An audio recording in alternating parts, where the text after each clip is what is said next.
할렐루야. 우리 같이 해볼까요? 두려워 말고 주를 기억하라. 예, 오늘은 이러한 제목을 가지고 느헤미야 4장 네 번째 강의 시간을 갖도록 하겠습니다. 제가 2월 달에 성지순례를 다녀와서 그런지 몰라도 이스라엘에서 전쟁이 일어난 그 전쟁의 사건이 참 저에게는 피부로 와닿습니다. 어쩌면 제가 순례했던 곳일 수도 있고, 제가 지나쳤던 곳, 제가 머물렀던 곳, 베들레헴도 공격을 받았다고 하니까요. 그런 곳이 미사일 폭격을 받고 또 많은 사람들이 인질로 끌려가기도 하고 하는 이러한 그 뉴스를 보면서 굉장히 피부에 와닿기도 하고, 또 그곳이 성경의 주요 무대가 되는 중동 팔레스타인이기도 하고, 또 나아가 모든 이들이 그렇게 생각하듯 지금 우리 남북관계에도 그러한데 언제 전쟁이 일어나도 이상하지 않는 그러한 대한민국 땅에 우리가 살고 있기 때문에 그러한 것에 항상 우리도 촉각을 세우고 언제나 경각심을 갖고 살아야 되는 그러한 현실 가운데 살고 있습니다. 전쟁을 하게 되면 여러 가지 전쟁의 양상이 있고 실질적으로 서로 공격하고 이렇게 하는 것이 있는데, 그 서로 물리적인 충돌에 앞서서 주로 하는 작전 중에 하나가 뭐냐면 심리전입니다. 심리전. 우리 저 군대에 있을 때도 여러 가지 그 심리전에 대해서 배우기도 하고, 북한의 심리전, 우리의 심리전. 그래서 우리가 대북 확성기라든지 이런 것들을 하는 것들도 전부 다 심리전의 일환이죠. 그래서 이번에 이스라엘이 어린애들까지 얼마를 이렇게 참혹하게 이렇게 그 피해를 줬는지, 혹은 하마스가 어떠한 상황 가운데 이렇게 만행을 저질렀는지에 대한 것들을 굳이 언론에 노출시키고 크게 부각시키는 이유는 전부 다 심리전이에요. 그들이 이러하니까 국제사회 동조를 요청하기도 하고 그러한 심리전. 그래서 전쟁 가운데 꽤 잘 먹혀 들어가는 것 중에 하나가 심리전입니다. 여러분, 사면초가라는 말이 뭔지 아시죠? 사면초가. 사면에 초가집이 있어서 사면초가. 사면초가는 말 그대로 우리가 사방으로 둘러싸여서 더 이상 빼도 박도 못하는 그런 고립무원의 상태가 바로 사면초가라고 우리가 쉽게 이야기를 합니다. 그런데 사실 제가 초안지를 읽어보니까 사면초가는 단순히 우리가 고립된 상태를 뜻하는 것이 아니라 굉장한 거기에는 심리전적인 요소가 있는 거예요. 어떤 상황입니까? 원래 지금 유방과 항우가 서로 용쟁호투를 하는 가운데 처음에는 이 항우가 무력이 세고 용맹하고 이러니까 이 항우의 그 세력이 컸단 말이에요. 초국에. 그런데 이제 그 한의 뿌리를 둔 이 유방 은 굉장히 사실은 이렇게 남자로 봤을 때는 나약한 사람일 수도 있고, 어떻게 보면 별 볼 일 없는 사람일 수도 있었는데 그의 그 어떤 그 사람됨, 이런 것들이 사람을 잘 끄는 그런 그 힘이 있었는가 봐요. 그래서 많은 모사꾼들, 많은 사람들, 이런 사람들이 모이면서 당대의 귀재 장량이 또 거기에 수하에 들어가기도 하고, 그러면서 이 항우보다는 유방의 세력이 커지게 됩니다. 그래서 거의 이제 전국을 통일하는 시점에서 마지막 최후의 결전을 벌이려고 이 초국의 본거지로 이 그 한나라 군대가 쳐들어간 거예요. 가서 다 포위를 했는데, 사면을 포위를 했는데, 이제 마지막 딱 치면 끝날 것 같은데, 그래도 썩어도 준치라고 이 항우가 결코 만만한 군대, 더군다나 마지막 결전이니까 얼마나 출혈을 감수해야 될 거 아니에요. 그래서 옆에 있던 장량이 그럽니다.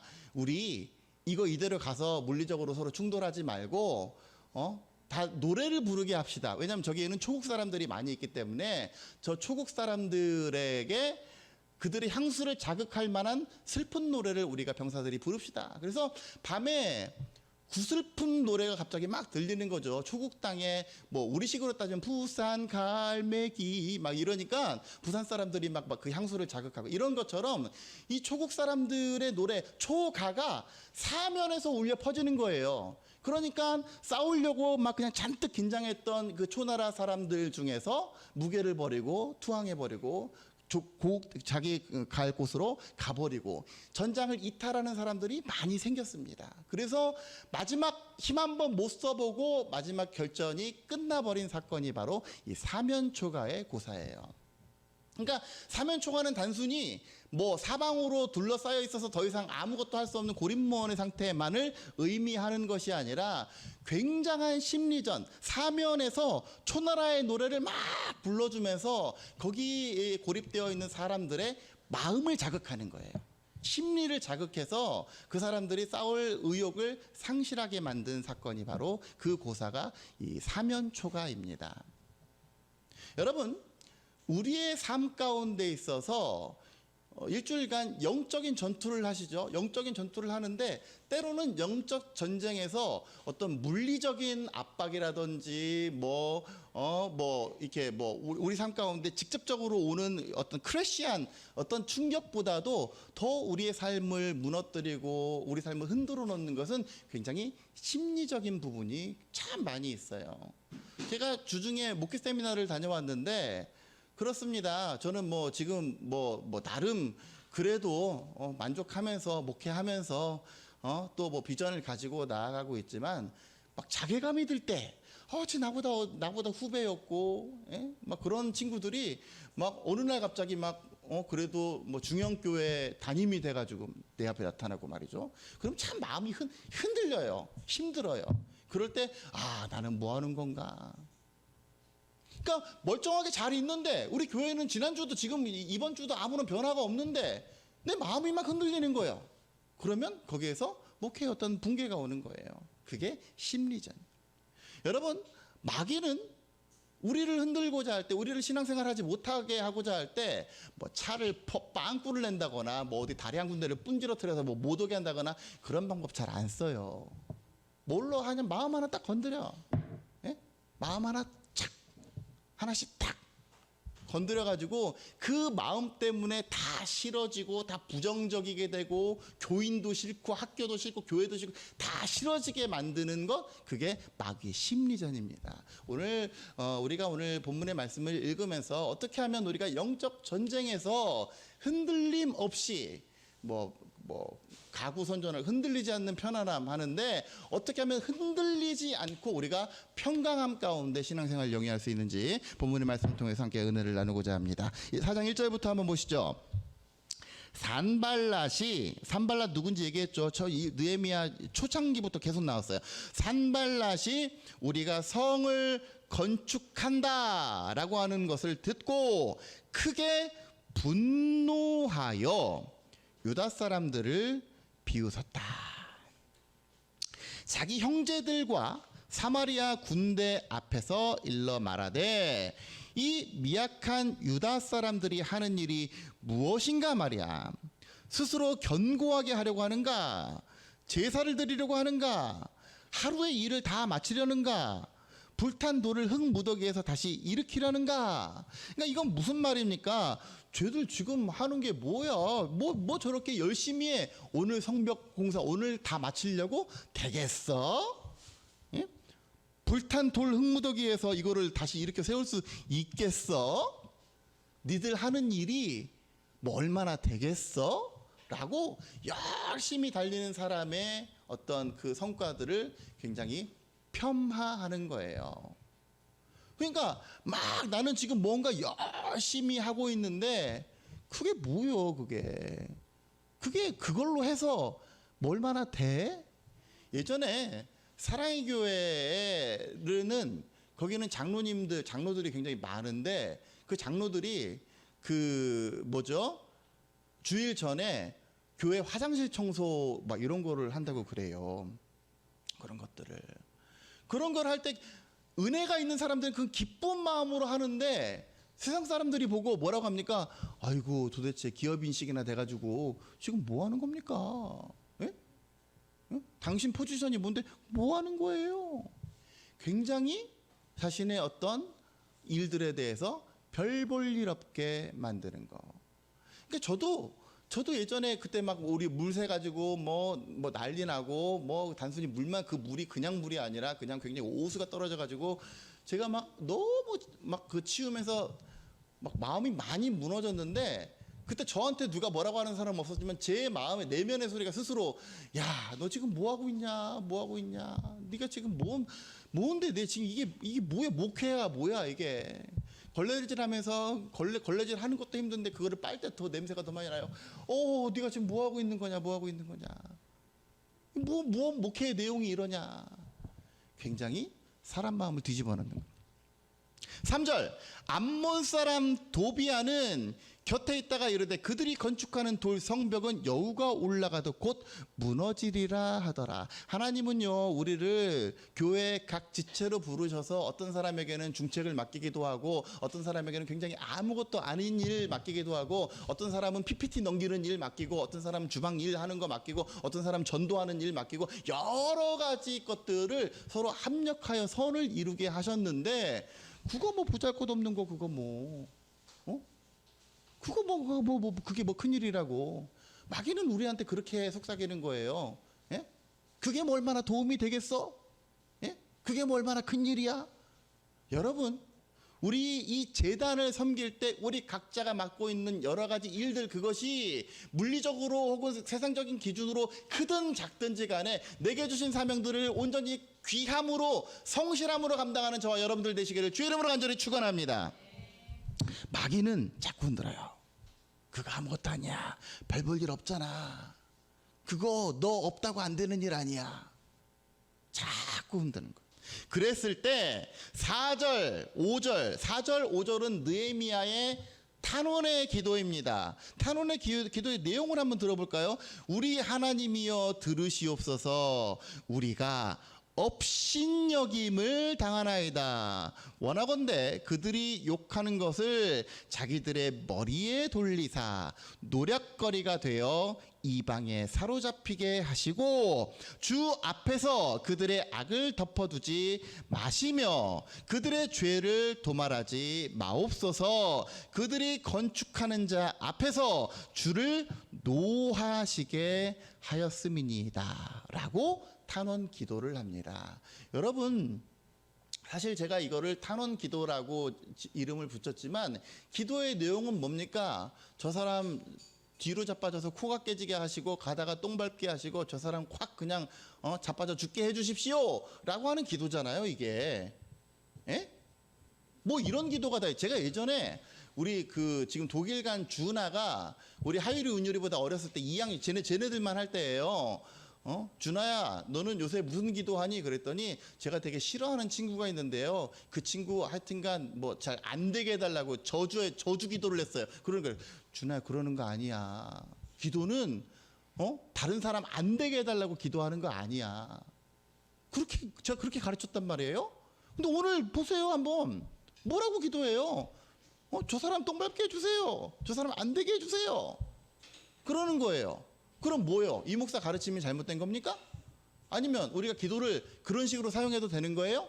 내게 피해를 주는 사람, 나를 압박하고 나를 세상에서 나에게 뭐 이렇게 불쾌감을 주는 사람, 그 사람들 멸하여 주시옵소서. 저 사람 가다가 죽게 주시옵소서. 뭐 그런 기도해도 되는 겁니까? 근데 요는 보세요. 4절, 우리 하나님이 들으시옵소서. 우리가 업신여김을 당하나이다.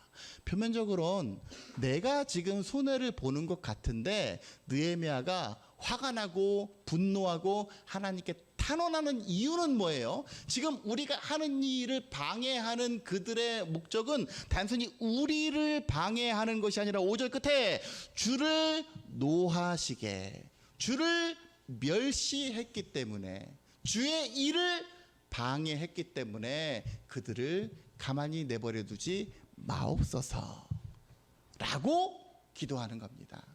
이게 우리식으로 따지면 뭐예요? 거룩한 분노예요.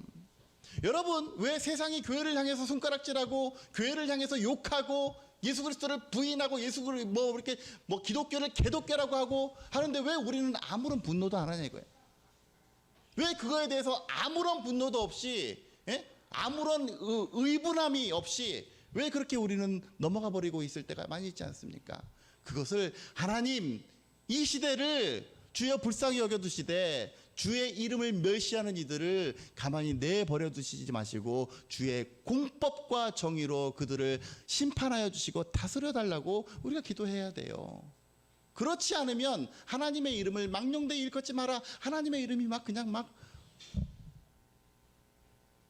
그런 의분을 가지고 이 시대를 향해 기도로 나아가는 저와 여러분들 되시기를 간절히 바랍니다. 이렇게 기도했더니 6절 어떻게 합니까? 이에 지난주에도 봤죠. 우리가 성을 건축하여 전부가 연결되고 높이가 절반에 이르렀으니 이는 백성이 마음들여 일을 하였다. 이렇게 해서 일단락된 것 같은데 사실은 아까 앞서서 얘기한 것처럼 심리전은 꽤 오래 갑니다. 그리고 심리전은 꽤 효과가 있어요.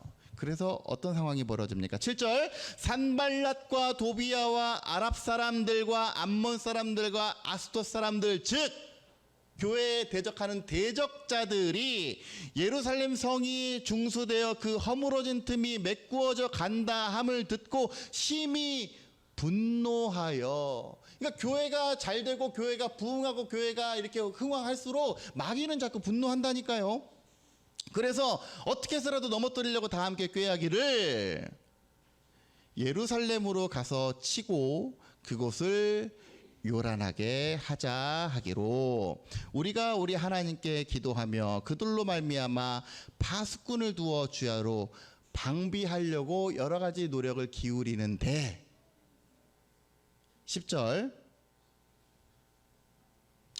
유다 사람들은 이르기를 흙 무더기가 아직도 많거늘 짐을 나르는 자의 힘이 다 빠졌으니 우리가 성을 건축하지 못하리라 라고 유다 사람들이 이렇게 이야기를 하고 있습니다.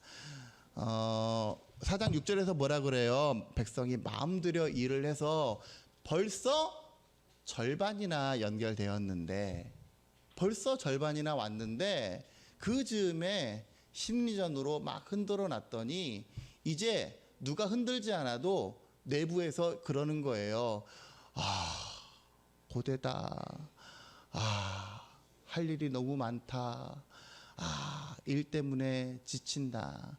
여러분 오늘 이 성경에 우리 개역개정판은 4장 10절이 유다 사람들은 이르기를 이렇게 돼 있죠. 그런데 다른 성경 공동번역이나 뭐 이렇게 새 번역이나 이렇게 보면 그리고 원문을 보면 유다 사람들에게 이런 노래가 퍼지고 있었다 그래요. 그러니까 이건 우리가 예전에 서동요 하듯이 노래예요. 노래가 퍼진 거예요. 어떤 노래가 퍼졌냐면 지금 흙무더기가 아직도 많거늘 짐을 나르는 자의 힘이 다 빠졌으니 우리가 성을 건축하지 못한다. 이거는 그냥 산문체로 쓴 것이고 원래는 이런 노래예요. 흙더미는 많기도 많아 전에다가 지쳐버렸네. 아무래도 우리 힘으로는 성을 다 못 쌓고 말겠네.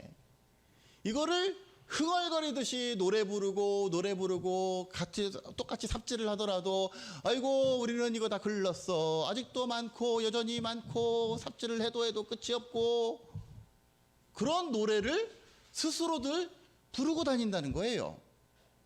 유다 사람들은. 또 11절 우리의 원수들은 뭐라고 얘기를 하느냐? 그들이 알지 못하고 보지 못하는 사이, 이거를 한마디로 하면 부지불식간에 그러죠. 우리가 그들 가운데 달려 들어가서 사륙하여 역사를 그치게 하리라. 그러니까 좀만 방심하면 그냥 확 쳐들어가 가지고 다 그냥 도륙내겠다. 그러니까 이런 위협이 있으니까 할만 하겠어요? 예? 삽질 열심히 하겠습니까? 왜 하다가 옆구리에 누가 확 들어오면 어떡해? 예? 제가 벌써 이제 꼭 뭐 한두 달 지났습니다만은 항상 뭐 이렇게 사회적으로 칼부림이 있고 뭐 이럴 때 제가 습관이 생겼어요. 어디 딱 이렇게 넓은 데 사람 많은 데 가면 이러고 다녀요. 이러고 다녔어. 혹시 누가 들어오면 확 막으려고. 그러니까 내가 미친놈도 아니고 이게 뭐예요? 이러고 다니는 게. 그 왜 그러냐면 한쪽에 신경이 쓰일 수밖에 없어요. 예? 그게 그런 거예요. 그게 전심 내 삶에 집중해야 되는데 누가 훅 들어올지 모르니까 막 이러고 다녔다니까. 이러고.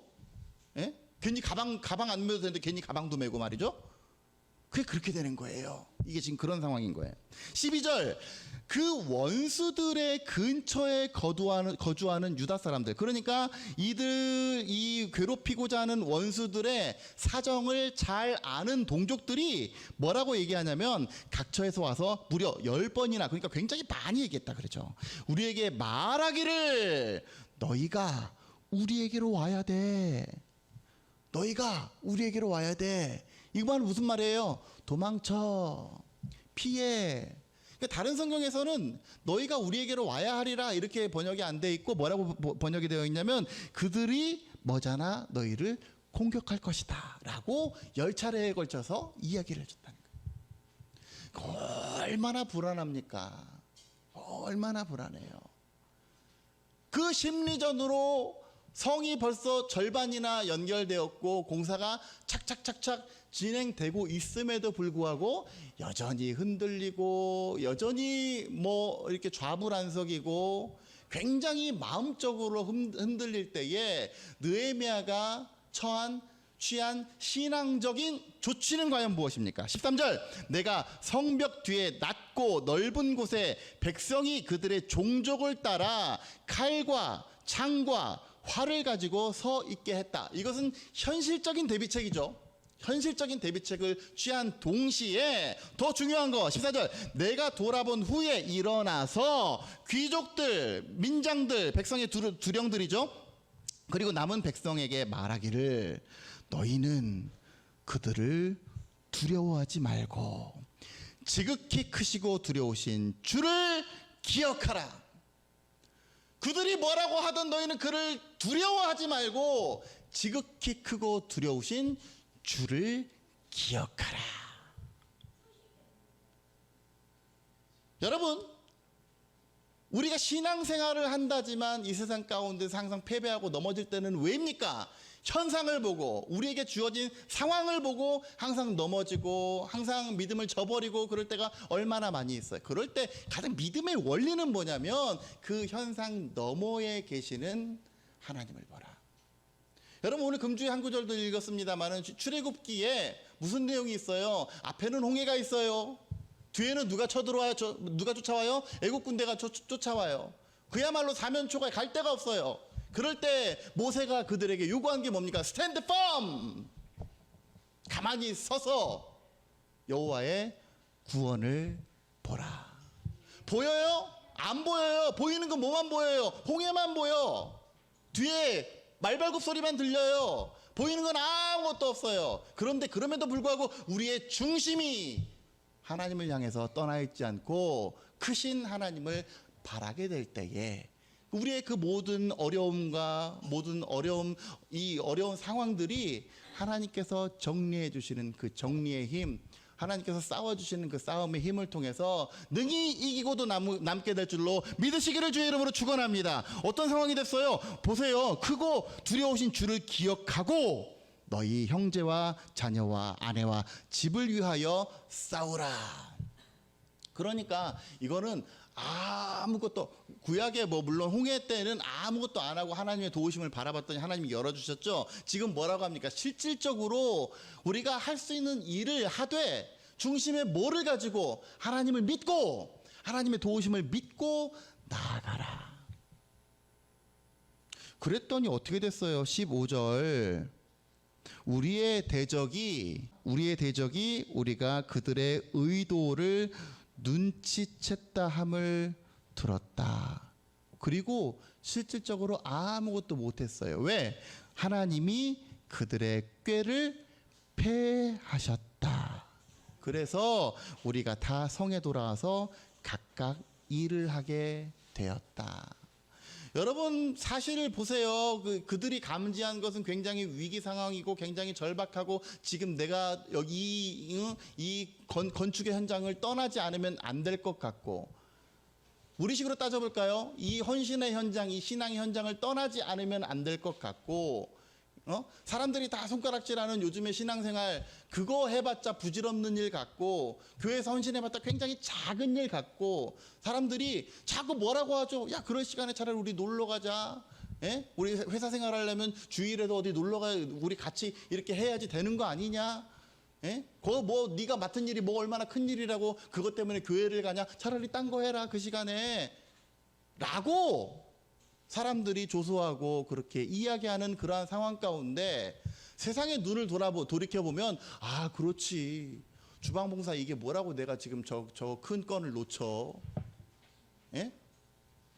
내 지인의 결혼식 야 그거 얼마나 중요한 건데 내가 지금 이거 뭐라고 주일날 와가지고 뭐 그냥 앉아 있는 게 얼마나 큰 일이라고 그걸 놓쳐. 거기서 그 쌓을 수 있는 인간관계가 내게 주는 득이 얼마나 큰데 그걸 놓쳐. 자꾸 우리는 그렇게 생각해요. 그러나 비록 놓칠 수도 있어요. 혹은 불이익을 당할 수도 있어요. 그 당시에는 그럴 수도 있어요. 그런데 그럼에도 불구하고 뚝심의 진실함을 두고 끝까지 믿음을 가지고 나아가는 사람은 하나님께서 반드시 그 길을 더욱더 형통하게 열어주실 줄로 믿습니다. 그게 누구예요? 백화점 왕 존 워너메이커가 그랬지 않습니까? 뭐라고 그랬어요? 최신부 장관 하면서 자신은 교회학교 교사하는 거 이거를 절대 다 방해받고 싶지 않다. 왜? 교회학교 교사는 본업이고 최신부 장관은 부업이요. 그런데 여러분 한번 생각해 보세요. 말이 쉽지 세상적으로 얼마나 잘 나갈 수 있는 기회입니까? 예? 그럼에도 불구하고 그거를 뒤로 하겠다는 거는 뭐예요? 나는 하나님 앞에 믿음뿌리를 두겠다. 손해날 수도 있어요. 귀찮은 일일 수도 있어요. 그 교회학교 교사 그게 뭐라고? 예? 근데 그거를 절대로 작게 여기지 않고 내게 주신 하나님의 귀한 사명으로 여기고 끝까지 나아갔더니 오늘날에도 회자되는 그러한 신앙의 위대한 사람이 되는 거 아닙니까?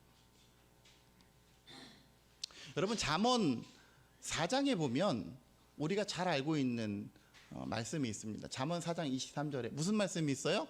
오늘 성경을 한마디로 요약하면 오늘의 말씀을 한마디로 요약하면 잠언 4장 23절의 말씀입니다. 같이 한번 해봅시다. 모든 지킬 만한 것 중에 더욱 내 마음을 지키라. 생명의 근원이 이에서 남이니라.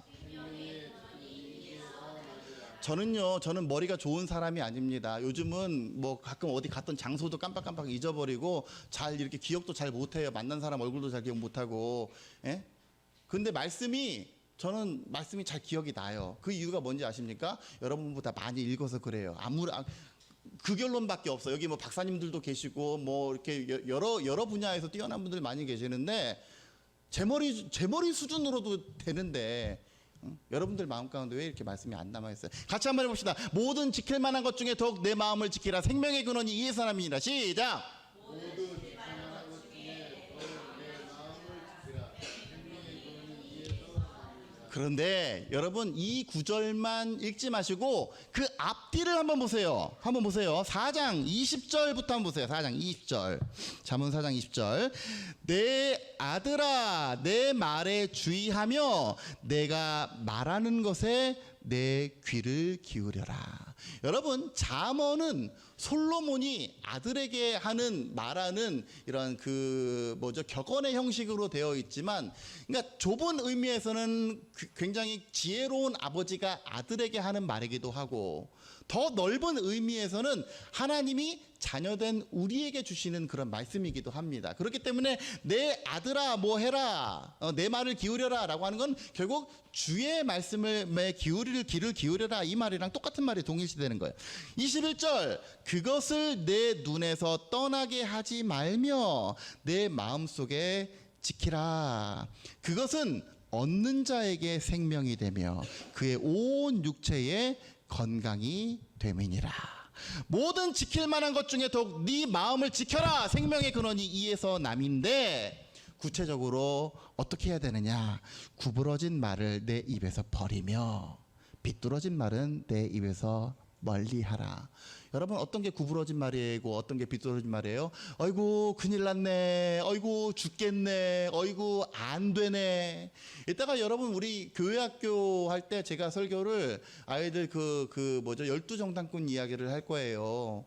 결국 같은 얘기 아닙니까? 똑같은 것을 보았는데 두 명은 능히 우리가 그 땅을 취할 수 있다. 그들은 우리의 밥이라 먹이라. 그런데 나머지 10명은 어떻게 합니까? 어이구 이래서 안 되고 저래서 안 되고 불가능하고, 차라리 우리 중에서 지도자를 뽑아서 우리 다시 나 돌아갈래. 그 사건이 민수기 14장의 사건이에요. 구부러진 말, 부정적인 말, 비뚤어진 말, 예? 그런 말들, 안 되네, 모자라네, 어이구 흙이 아직도 많아가지고 공사가 안 되네, 다 그런 말들. 그런 것들을 멀리해야 마음을 지킬 수가 있는 거예요. 25절, 내 눈은 바로 보며.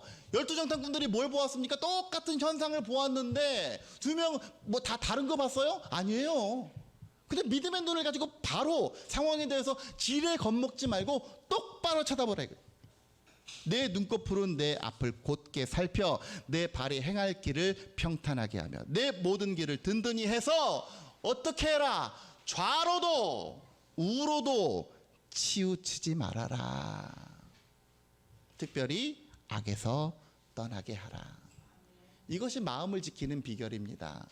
뭐예요? 말씀 가운데 뿌리 깊게 내 신앙의 뿌리를 내리고 말씀과 기도로 내 믿음 뿌리를 든든히 내리게 됐을 때 좌로도 우로도 치우치지 않는 거예요. 여러분, 성냥개비가 있고 알코올 램프가 있죠. 성냥개비에 불을 붙이면 어떻게 합니까? 타요. 그런데 어떻게 해요? 금방 꺼져요. 근데 알코올 램프에 불을 붙이면 어떻게 됩니까? 타요. 꺼져요? 쉽게 안 꺼져요. 그 둘 차이가 뭡니까? 성냥개비는 뿌리가 없어요. 근데 알코올 램프는 뿌리가 깊게, 심지가 깊게 내려져 있어요. 그래서 쉽게 꺼지지 않습니다. 우리의 상황과 어려운 현실을 만났을 때 우리가 쉽게 좌지우지하는 이유는 뭐냐면 우리가 믿습니다, 믿네 하면서도 말씀 가운데 근거하지 않은 신앙, 기도 가운데 근거하지 않은 신앙, 그저 그냥 입으로만 믿습니다를 하다 보니까, 그러니까 우리의 신앙이 좌로도 흔들리고 우로도 흔들리고 심리전 하면 다 흔들리는 그러한 우리들의 모습을 떠올리게 됩니다. 바라기는 가만히 서서 두려워하지 말고 주를 기억하고, 이전에도 우리를 도와주셨던 주님, 오늘 찬양에도 했지만 너희를 치던 적은 어디 있느냐, 너희를 억누르던 원수들은 어디 있느냐. 우리가 두려워하고 우리가 벌벌 떨었던 이유는 뭡니까? 우리를 치려던 적, 우리를 억누르던 원수, 이들을 보고 단순히 그냥 두려워서 벌벌 떨었는데 하나님이 함께 하심이 우리 가운데 든든하게 느껴지게 되면, 보세요, 어느 순간에 우리를 치던 적은 어디 있느냐, 우리를 억누르던 원수는 어디 있느냐.